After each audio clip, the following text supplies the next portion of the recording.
Yo también te dije al principio. I never thought that everything that has taken place in my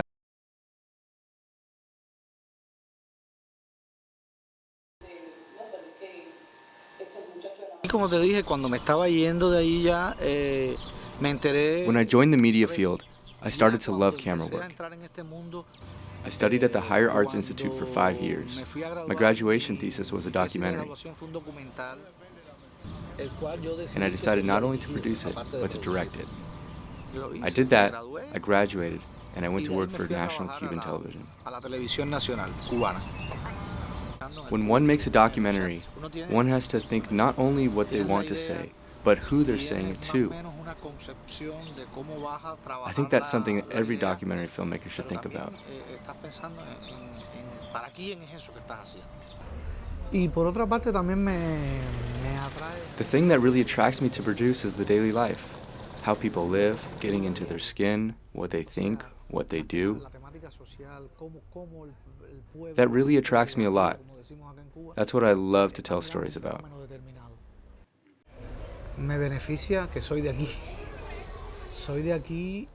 The benefit of being a filmmaker in Cuba is that I'm from here. I live here.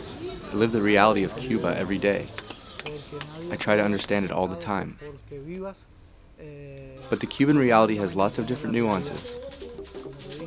Things can be seen from many different perspectives. Just because you are from a place does not mean that you will understand it. The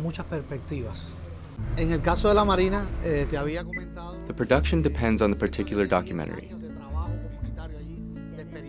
In the case of La Marina, the Martin Luther King Center had already been working for 10 years in that community. So for us to do research, we already had a lot of the information.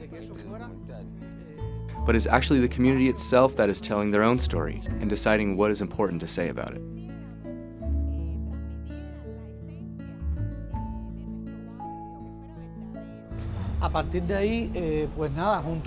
So starting from that point, working with the community, we help them to develop and tell their story, before the revolution, during the revolution, and at the present time.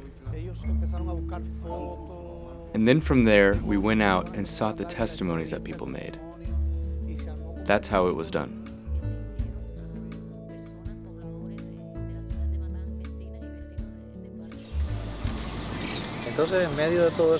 Cinema and documentaries in Cuba are moving ahead, and there are a lot of these filmmakers who feel much can be done.